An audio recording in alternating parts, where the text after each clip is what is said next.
The morning he was fired, it happened in under 30 seconds. No warning, no chance to explain, no room to breathe. One moment he was standing outside the glass-walled office clutching a thin folder, and the next he was walking out of the building with his job, his health insurance, and his dignity stripped away. If you've ever been judged without being heard, stay with this story until the end, because what followed would change both their lives forever. And before you forget, tap like and subscribe, because stories like this remind us that kindness has a way of circling back when we least expect it. Ethan Cole had worked for the company for 9 years. 9 years of late nights, missed birthdays, cold dinners reheated in a microwave while his daughter slept on the couch beside him. He wasn't flashy or loud. He didn't network at cocktail parties or brag in meetings. He just showed up, did his job, and went home.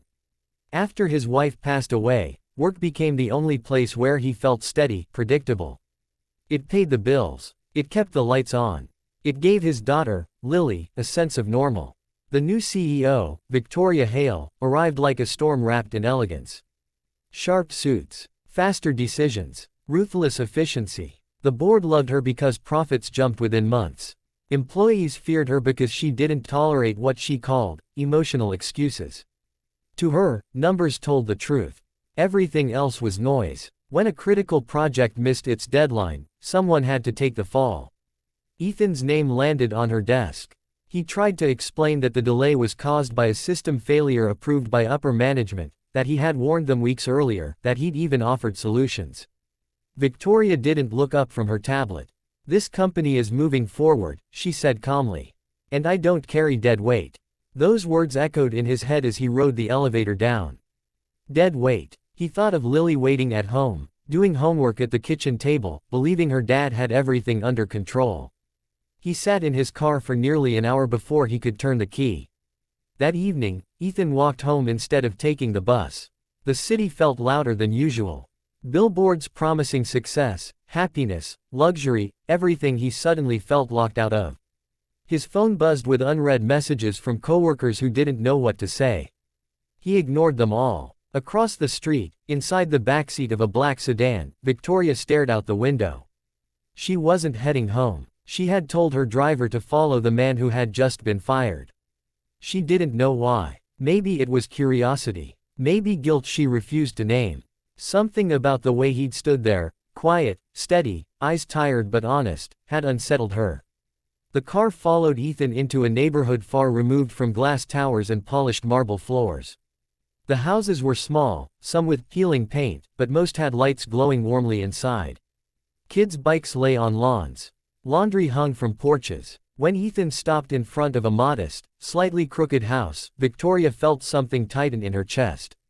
She watched him pause before opening the door, taking a deep breath like a man bracing for impact.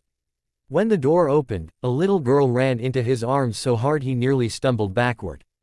"Daddy, you're home early." Victoria couldn't hear the words, but she saw the way his shoulders shook as he hugged her.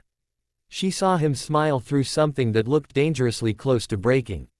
That smile haunted her. Inside, Ethan helped Lily with her homework.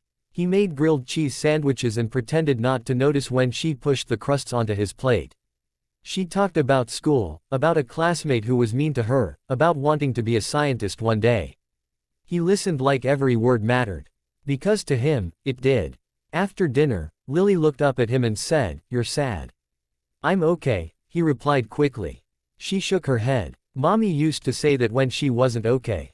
That did it." He pulled her close, breathing in the scent of her shampoo, and whispered, "Daddy just needs a little time, sweetheart. But I promise, we'll be okay." Outside, Victoria felt something crack. She had built her career on the belief that personal lives didn't belong in professional decisions. Results mattered. Feelings didn't. Yet here she was, watching the real consequences of a decision she'd made in seconds. The next morning, Victoria did something she'd never done before. She drove herself. No driver. No assistant. Just her and a knot in her chest she couldn't ignore. Instead of heading to the office, she turned into Ethan's neighborhood.